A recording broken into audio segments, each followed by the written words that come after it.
Hi, all. Welcome back to Environmental Science 101.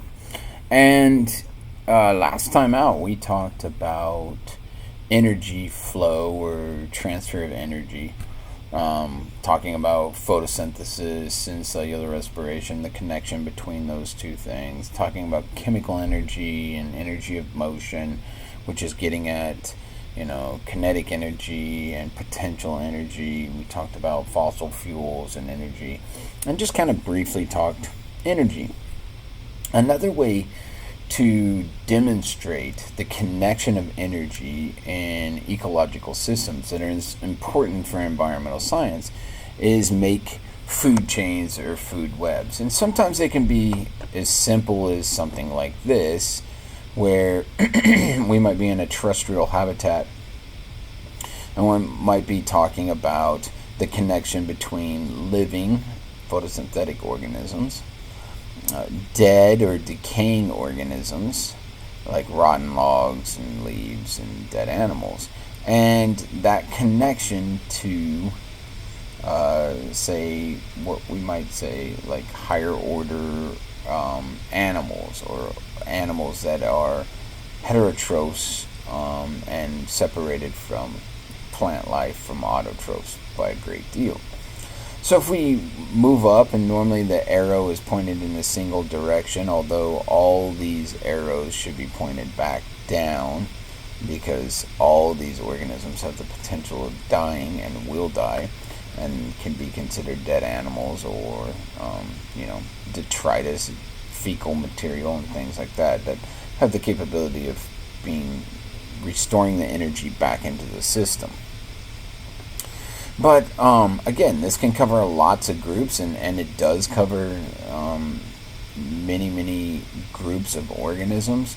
Every domain, if you're not familiar with that term, domain is just a classification, a way to classify living organisms on this planet. There are three main domains.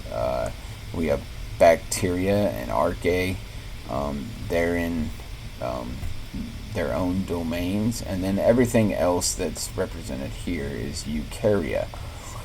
So you have all three domains being represented here, and then from that, we can look at kingdoms, we can look at phylums, all kinds of things. It's just a matter of how you want to classify things. Sometimes you just want to say who's eating who, and that's as far as you want to go. Alligator lizard seems to be eating at multiple levels.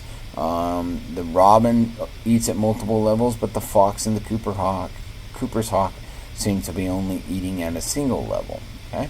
This is important when we talk about changes in environment. What if the alligator lizard is removed from the environment? What if this was a protected species?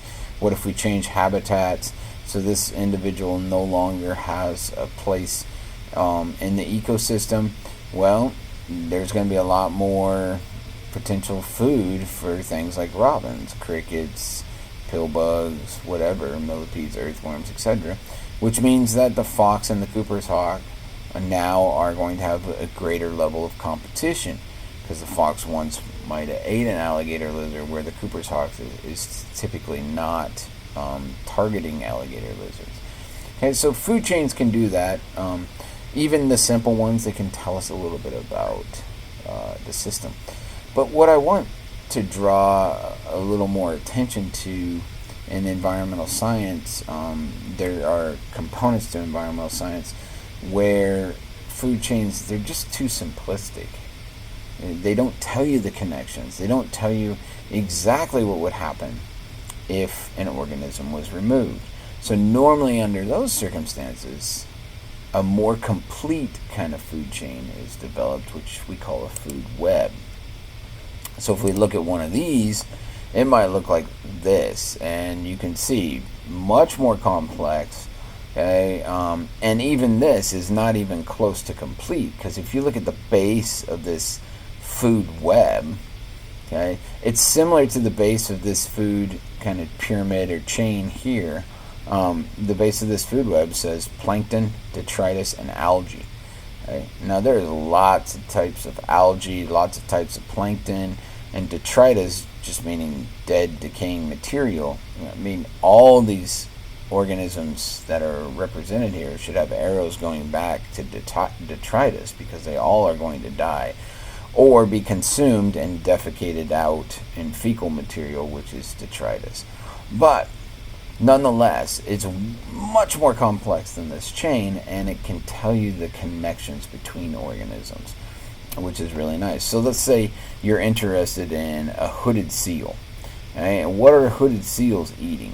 Okay? Maybe they're eating hake, maybe they're eating salmon, maybe they eat cod, pollock, maybe they're feeding on capelin, smelt, alewives. Okay, where are they feeding at in kind of this web? Do they eat octopus? Do they eat banker's clams? Do they eat the gastropods that you guys have seen in class? And if not, then what are consuming those? And so normally when we look at food webs like this, we have the ability to pull out more information and see what would happen. What would happen if, say, the squid in this bay is removed? What happens if we increase the number of licenses to squid jig, to catch squid and consume? So what if we add another predator in here, humans, and humans are taking a huge amount of squid out of the population? What organisms are that, what's the potential for that affecting this kind of food web? Those things are the value of food webs in environmental science or an ecosystem look at things. Okay. So food chains in general, again, this gets at that transfer of energy. So remember, we have energy coming in. Most of the time in environmental science, we're talking about the free energy that's coming in. So these are the photons that are coming from the sun, go through photosynthesis. Some of the energy through that photosynthesis, remember that they're generating glucose molecules, but the glucose molecules have to be broken down and converted into other molecules. Sometimes they're stored into more complex molecules. Sometimes they're converted into utilizing energy to grow and reproduce. Some of that is being lost as heat. Okay, that's a transfer of energy, second law of thermodynamics. Okay, some of that energy is lost to heat over time.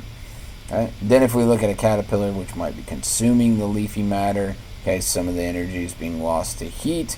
The other energy might be used for it to develop, elongate, go into a chrysalis, form a butterfly for reproduction, etc.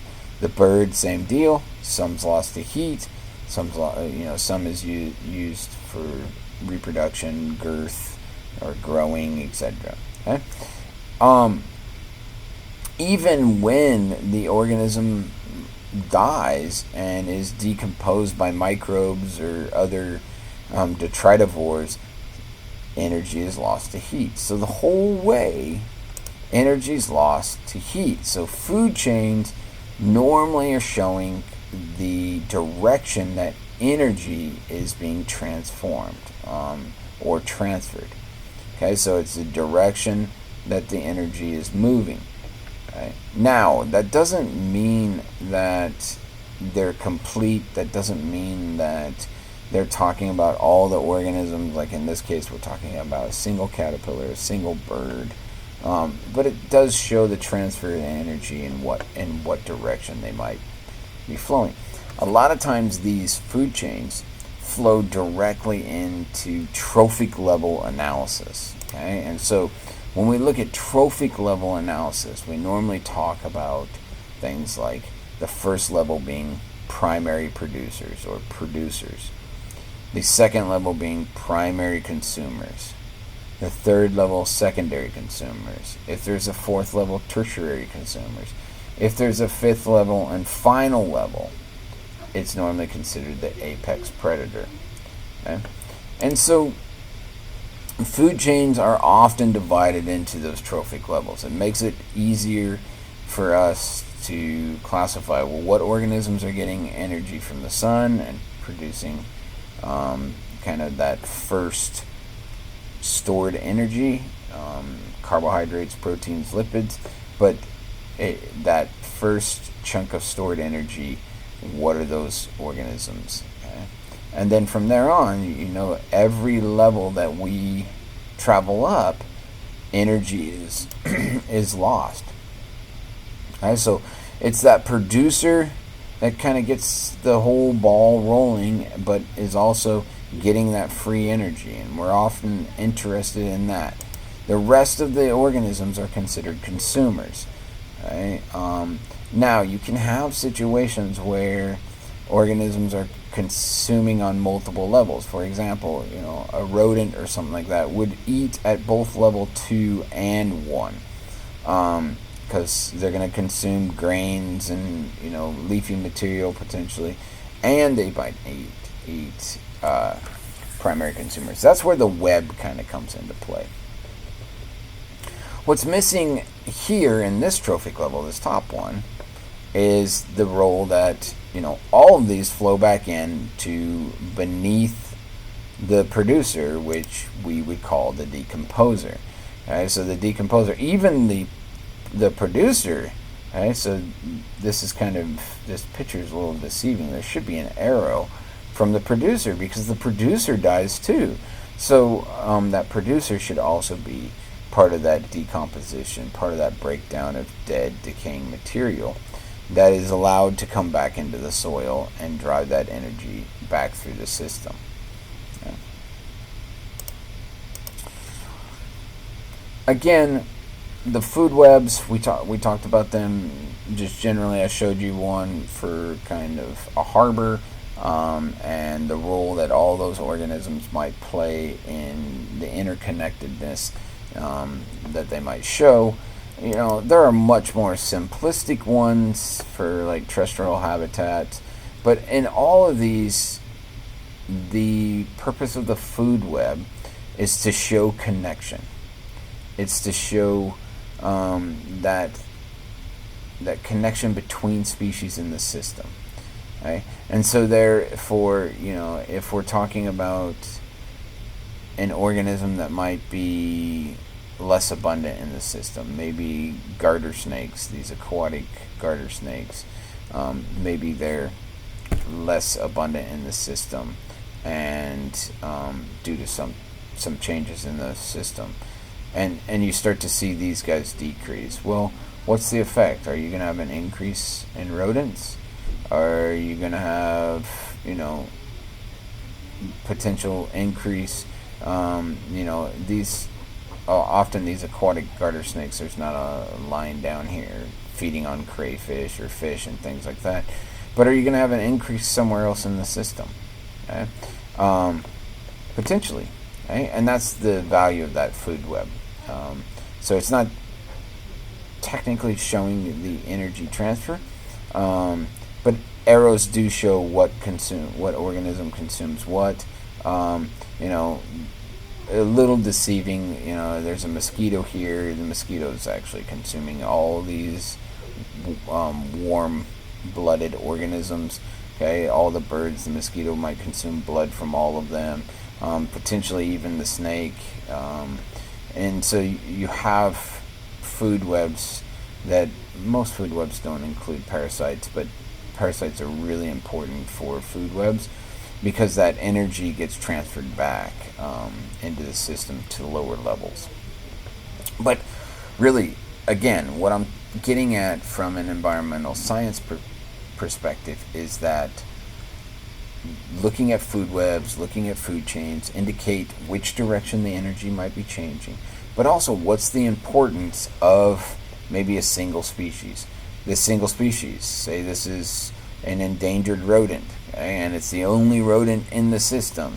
Remove it, and maybe the great horned owl is less, maybe the red fox is less, maybe the garter snake is less populated, and so you can get these real effects over time. The other thing that food webs give us an idea is how complex is the system. Okay, that marine food web I showed you is very complex, right? There's lots of species, a lot of interactions. So removal of a single species, well, okay, something's probably going to fill that gap. But if we talk about things that like harsh environments, talk about regions where there might not be very many primary producers. Maybe there's not much in the way of forbs and primary producers.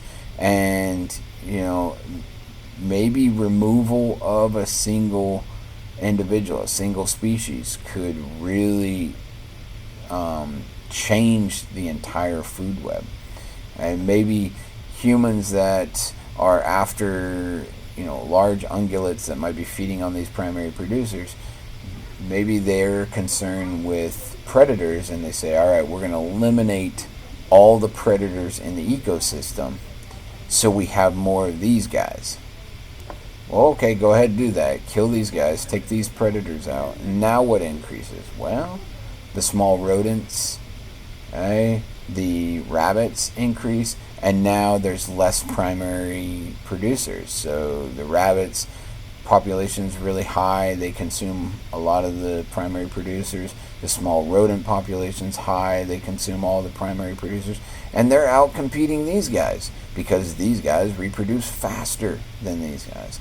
And so by doing this, not only did you remove one organism from the ecosystem, you remove a predator from the ecosystem, you didn't accomplish what you wanted. Okay? In fact, you probably decreased this piece that was feeding this piece. You probably decreased it over time. And so that component is important to know from a food web perspective. The other thing that we can do with food webs is, instead of keeping them in web form, we can start looking at energy pyramids. Okay? And so again, that second law of thermodynamics, energy is lost with each transformation. Okay? That's a 10% rule. We talked about this in class. So only about 10% of the energy in one trophic level will be incorporated into the next. Okay? And again, that is this transfer of heat over time. Okay? So you have light energy. Again, most of the time, the primary producers, their energy is free. Okay? And when I say free, I mean, yes, there's an energetic cost, but it's not an energetic cost often that's associated with this planet. The sun is generating energy. That the sun is not on this planet, therefore the energy is coming from an outside source in. It's free, okay, from an energetic perspective on the planet.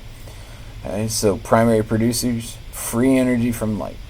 They generate a certain amount of calories per meter squared per year. Okay, so let's say it's 20,000.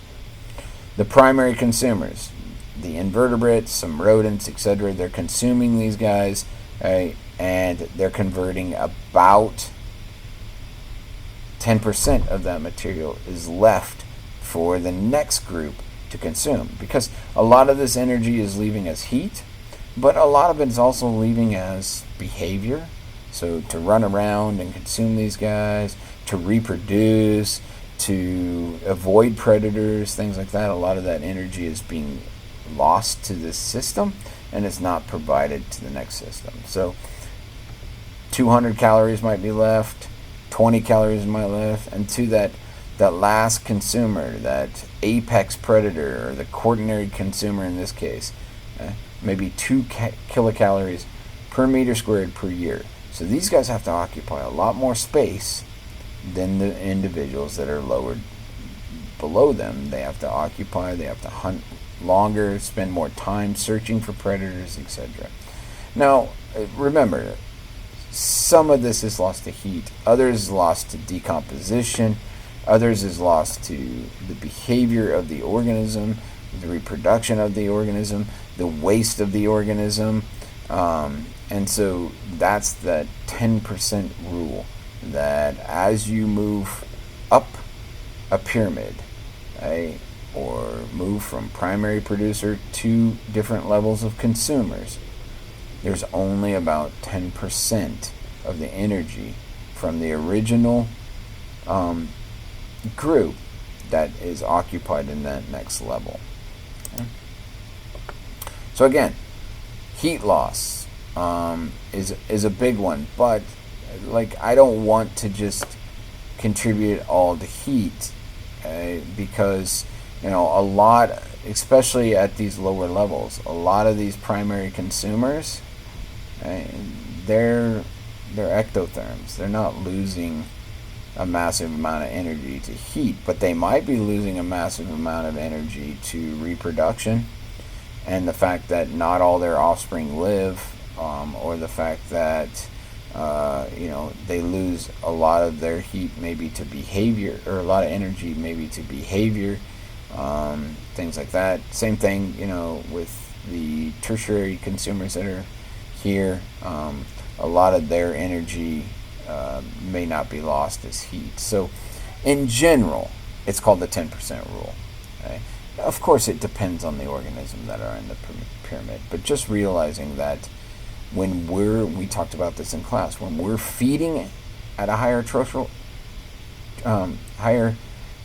pyramid level, so if we're not eating primary producers, but we're eating primary consumers or secondary consumers or tertiary consumers, then the amount of energy that's provided for that pyramid is less. Okay? So in order to generate that cow, you have to provide it more primary producers so we can eat the cow. And we talked about this in class. Okay? When we come back, I want to talk about natural resource cycles. Okay? And we'll just briefly kind of go over these cycles. We'll touch upon them again as we progress in the course, especially some that are really important for marine habitats.